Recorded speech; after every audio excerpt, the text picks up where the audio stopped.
नमस्कार, हमारा नाम है समरीन और आपने देखना शुरू कर दिया है लाइव सिटीज।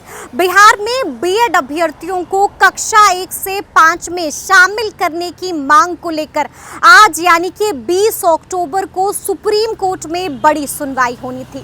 आपको बता दें कि कल लिस्टिंग के दौरान इस मामले की सुनवाई को टाल दिया गया है और अब इस मामले पर 30 अक्टूबर को बड़ी सुनवाई होगी। इसी को लेकर हमने भी याचिकाकर्ता दीपांकर गौरव से बातचीत की है, तो जरा सुनिए उन्होंने क्या कुछ बताया है। नमस्कार दीपांकर जी, समरीन बात कर रहे हैं लाइव सिटीज से। जी, बहुत-बहुत धन्यवाद मैम। जी, नमस्कार। सबसे पहले तो ये बताइए कि आज जो सुनवाई होने वाली थी, आप लोग ने जो रिट याचिका दायर की थी, उस पे आज सुनवाई होने वाली थी, उसका क्या हुआ दीपांकर? आज चूँकि सुप्रीम कोर्ट के कंसिडरेशन में सुप्रीम कोर्ट के सीजीआई के कंसिडरेशन में ये मैटर है और एप्रोप्रिएट बेंच में जो जिसमें लिस्टिंग होनी थी जस्टिस आज अनुपलब्ध हैं। ठीक तो है। कोई नए केस की लिस्टिंग आज नहीं हुई है, इस कारण जब कोर्ट खुलेगा तब इसकी लिस्टिंग की जाएगी। अच्छा, तब लिस्टिंग की जाएगी, तो मतलब सुनवाई की अगली तारीख दी गई कुछ? जी, सुनवाई की अगली तारीख 30 अक्टूबर है। अच्छा, 30 अक्टूबर यानी कि एक बड़ा दिन होने वाला है बीएड अभ्यर्थियों जी। के लिए। जी, हो सकता है वो हम लोगों ने जी अपना बीपीएससी का प्राइमरी का जो रिजल्ट है उसको स्टे करने का भी याचिका हम लोगों ने लगा दिया है जी जी। और उसकी भी सुनवाई उसी दिन होगी और अच्छा, पूरे देश के अभ्यर्थियों के लिए उस दिन का दिन बहुत बड़ा होगा। मतलब उस दिन दो बड़े फैसले आएंगे, एक तो रिट याचिका पर सुनवाई होगी और जो आपने पिटिशन दाखिल किया है, चैलेंज जो किया है प्राइमरी जी। के रिजल्ट को, उस पर भी सुनवाई होने वाली है, यानी कि डबल फैसला आने वाला है। जी, बिल्कुल हमारा स्पष्ट रूप से ये कहना है कि जब अभी मामला सुप्रीम कोर्ट में पेंडिंग था, तो हम्म बीपीएससी को इतनी हड़बड़ी क्यों थी? हम्म। जबकि इस बाबत हम लोगों ने नोटिस भी कराया था जी जी। सुप्रीम कोर्ट से बीपीएससी को, बिहार सरकार को ठीक 16 है। तारीख को ही कि अभी हम मामला पेंडेंसी में है, तो जब हम्म तक रिट का फाइनल डिस्पोज़ल ना हो जाए, तब तक आप रिजल्ट बीएड योग्यताधारियों को रिज़र्व रखें। तो हम्म। लेकिन ना तो सीटें रिज़र्व रखी गई बीएड योग्यताधारियों के लिए बिल्कुल और जी। तो और केवल डीएलएड अभ्यर्थियों के साथ सीटें फुल करके उनका रिजल्ट जारी कर दिया गया। हम्म। तो एक तरीके से ये सरकार कहीं न कहीं अभ्यर्थियों के साथ छल कर रही है, सौतेला व्यवहार कर रही है। सौतेला व्यवहार कर रही है, छल कर रही है। अच्छा दीपांकर, हम ये भी जो थोड़ा-सा हम फ्लैशबैक में भी जानना चाहेंगे। 13 तारीख को जब सुनवाई हुई थी, क्या कुछ आप लोग की तरफ से जो दलीलें दी गई थी, तो क्या कुछ दलीलें दी गई थी, हम ये भी जानना चाहेंगे और हम ये भी जानना चाहेंगे कि किसकी बेंच में अब ये मामला चला गया है?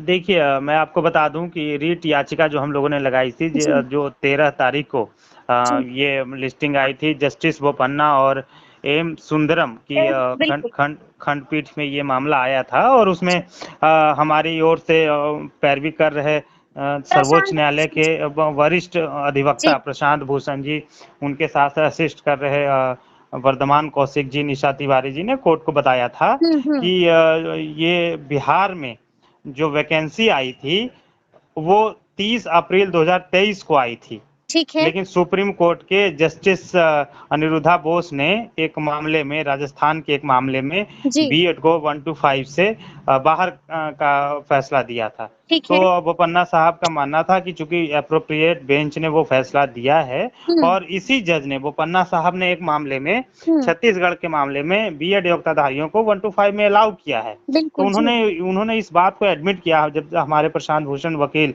ने इस बात को कहा कि sir you have admitted and you have considered the candidates of Chhattisgarh. तो उसके हुँ, बाद जस्टिस बोपन्ना का ये कहना था कि अच्छा from that judgment the conflict arises. हुँ। उनका स्पष्ट रूप से यही कुछ वक्तव्य था कि मेरे ही बिल्कुल। उस फैसले से हुआ है। तो मतलब 2 जस्टिस द्वारा 2 तरीके के फैसले दिए गए। तो उसके बाद उन्होंने कहा कि इसको सुप्रीम कोर्ट के जो सीजीआई हैं, हुँ, मुख्य न्यायाधीश हैं, उनके कंसिडरेशन में ये मामला भेजा जाए ठीक है। और फिर उन पर एप्रोप्रिएट बेंच में इसके ऊपर सुनवाई हो। उसके बाद हमारी ओर से ये प्रेयर किया गया कि चूँकि बिहार में ये वैकेंसी जल्दी पूरी हो और हुँ, अभ्यर्थियों का मामला बहुत दिन तक अटके नहीं, इसलिए इसकी बिल्कुल, सुनवाई जल्द हो।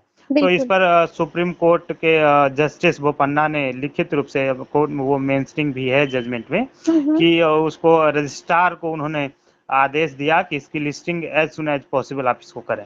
मतलब लिस्टिंग एज़ पॉसिबल एज़ मतलब एज़ सून एज़ पॉसिबल की जाए, मतलब कि अभी तक बेंच जो है वो निर्धारित नहीं हुआ है।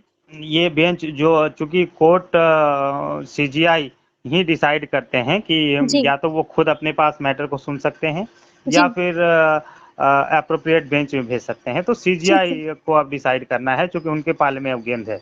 ठीक है ठीक है। अच्छा, हम ये भी जानना चाहेंगे दीपांकर कि हम लोग भी लगातार ग्राउंड जीरो से स्टोरीज कर रहे हैं और हमने देखा कि जब प्राइमरी का रिजल्ट आया तो जी। बीएड अभ्यर्थियों में जाहिर सी बात है कि खूब नाराजगी है। साफ कह रहे हैं कि जब मामला सुप्रीम कोर्ट में था तो इस तरह से रिजल्ट जारी नहीं करना चाहिए था। आपको क्या लगता है कि एक तो बड़ा झटका लग ही गया है, क्या लगता है बीएड वालों के हक में फैसला होगा, मुमकिन लग रहा है आपको? भारत की न्यायपालिका पर और भारत की न्याय तंत्र पर हम लोगों को पूरा भरोसा है। हम्म। बिहार सरकार भले जल्दीबाजी में कुछ भी कर ले और इसको पॉलिटिकल माइलेज लेने के लिए बहाली को जैसे तैसे पूरा करने का सोच ले, हम्म लेकिन हमें भारत की न्यायपालिका पर पूरा भरोसा है। हम्म जैसे ही हमारी सुनवाई होगी तो इस कोर्ट को लगेगा कि नहीं, ये बहुत बड़ा संगीन मामला है, हम्म करीब 3,90,000 बिल्कुल बिल्कुल, मतलब अभ्यर्थियों के 4 लिए। लाख तो समझिए। हम्म, जी तो इस पर जरूर हम लोग के फेवर में फैसला आएगा, लेकिन कम से कम तो सरकार को कुछ दिन तो इंतजार कर ही लेने चाहिए थे। यदि वो हम्म चाहती थी वास्तव में कि ये बिहार के बच्चों की नौकरी मिले, तो हम्म। इनको कुछ दिन तो वेट कर ही लेना चाहिए था, तो लेकिन क्या पता नहीं। ऐसा लग रहा है कि पता रिजल्ट को स्टे पे डाल दिया जाएगा, क्योंकि आप लोग ने भी यही मांग की है कि बिल्कुल प्राइमरी के हमारे रिजल्ट को हम स्टे लोग कर दीजिए? हम लोग पूरा कॉन्फिडेंट हैं। हमारे जी वकील प्रशांत भूषण भी कॉन्फिडेंट हैं कि चूंकि हम लोगों ने इससे पहले बीपीएससी को नोटिस भी किया है। बिल्कुल। मैंने पूरे बताया भी है बिहार सरकार को और बीपीएससी को जी जी जी। कि अब मामला चूंकि सुप्रीम कोर्ट में पेंडेंसी है, तो during the pendency of hmm the matter you should not declare the hmm result. तो हम लोगों ने पहले भी हम कम्युनिकेट किया था, लेकिन हम्म इन सारी चीजों को धत्ता बताते हुए इन लोगों ने ये किया। हम लोग कॉन्फिडेंट हैं हम्म। कि रिजल्ट पर स्टे लगेगा। लगेगा, मतलब ये पूरा कॉन्फिडेंस है कि रिजल्ट पर स्टे लग जाएगा। ठीक जी है, जी जी। एक और चीज दीपांकर, क्योंकि जाहिर सी बात है, मैंने आपको पहले बताया कि हम लोग अभ्यर्थियों से भी लगातार बात कर रहे हैं। कल एक अभ्यर्थी ने बड़ा आरोप लगा दिया है, साफ कहा है कि बीएड वालों का भी रिजल्ट जारी हुआ है, डीएलएड की जगह पर बीएड वालों का भी रिजल्ट जारी हुआ है, यानी कि बड़ा आरोप लगा रही है कि झोल हुआ है रिजल्ट में। क्या आपको भी ये ऐसा लगता है? अभ्यर्थियों ने आपको भी फोन किया है, कुछ इस तरह की शिकायतें आपको भी बताई गई हैं? बिल्कुल मेरे भी कंसिडरेशन में मामले हैं ऐसे कि अच्छा। जिन लोगों का 11 12 9 10 11 12 में रिजल्ट हुआ है, जी उनका भी रिजल्ट बीएड वालों का 1 to 5 में आ गया है। तो हो सकता है ये मानवीय भूल हो हाँ। बीपीएससी के द्वारा, लेकिन ऐसे मामले हैं, कुछ एक मामले हैं कि जिनका 1 to 5 में बीएड योग्यताधारियों का रिजल्ट जारी हुआ है। रिजल्ट जारी हुआ है, बिल्कुल बिल्कुल। जी। तो मतलब क्या कोई अंदर में कोई गड़बड़ी है, कुछ इस तरह की भी आशंका लग रही है आप लोगों को? ये पूरी जांच करने के बाद ही ये पूरा स्पष्ट हो पाएगा, लेकिन प्रारंभिक रूप से जो हम्म, मामला सामने आया है उसमें इस तरीके की गड़बड़ी देखी जा रही है। देखी जा रही है। चलिए, बहुत बहुत शुक्रिया। तो सुना आपने क्या कुछ बता रहे हैं याचिकाकर्ता दीपांकर गौरव। देखिए, बड़ी बात कह दी है, साफ साफ कह दिया है कि 30 तारीख एक बड़ा दिन होने वाला है बीएड अभ्यर्थियों के लिए। साफ साफ कह दिया है कि 30 तारीख को 2 बड़े बड़े फैसले आने हैं। तो अब देखना होगा कि आखिर 30 तारीख को क्या कुछ होता है, और देखने वाली बात यह भी होगी कि 30 तारीख को बीएड अभ्यर्थियों को राहत मिलेगी या फिर एक बड़ा झटका मिलेगा। तो इस तरह के तमाम अपडेट्स के लिए ऐसे ही हमारे साथ बने रहिएगा और देखते रहिएगा लाइव सिटी। शुक्रिया।